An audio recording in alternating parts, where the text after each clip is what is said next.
সাবধানে form fill up করবেন এবং কেন সাবধানে ফর্ম ফিল আপ করবেন এবং এত সাবধানতার কারণ কি, সবটাই কিন্তু আমি খুব সংক্ষিপ্ত ভাবে এই ভিডিওর মাধ্যমে বলছি।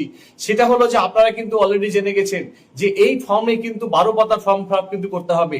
কিছু কিছু ফর্ম বিলি শুরু হয়েছে এবং আগামী 1 তারিখ থেকে কিন্তু অনলাইন ফর্ম ফিল আপের কাজ শুরু হবে।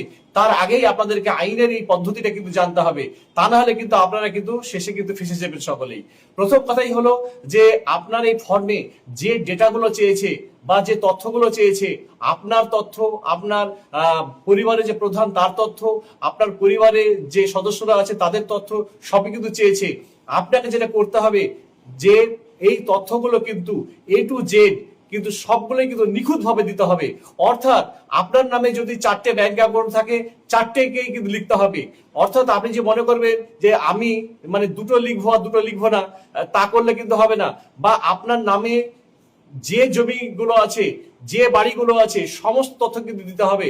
আপনি যে মনে করলেন যে আমি হয়তো টাকা পাবো না বলে আমি দুটো বাড়ি আছে, একটা বাড়ি দেখালাম আর একটা বাড়ি দেখালাম না, কি 4টে সম্পত্তি আছে, একটা দেখালাম আর 3টে দেখালাম না, দেখুন এগুলো কিন্তু আপনি কোনো মতেই করবেন না।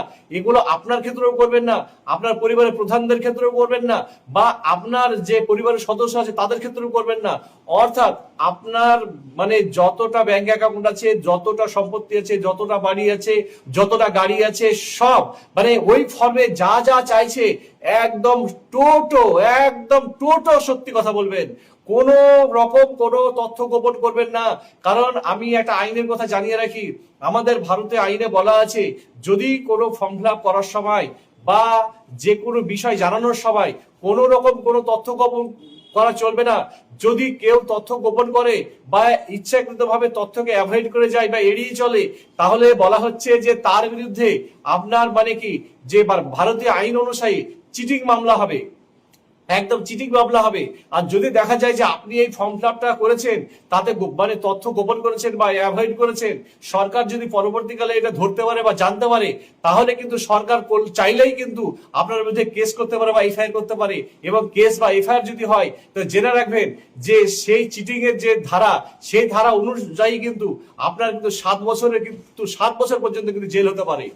তাই বলছি আপনারা ফর্ম ফিল আপ করার সময় যেগুলো যা যা আপনার পরিবারের সঠিক তথ্য আছে, সমস্ত সঠিক তথ্যগুলোই আপনারা দেবেন। তারপরে যদি সরকারের মনে হয় যে আপনি পাওয়ার যোগ্য তো পাবেন, আর যদি সরকারের মনে হয় যে না আপনি পাওয়ার যোগ্য নয় তাহলে পাবেন না।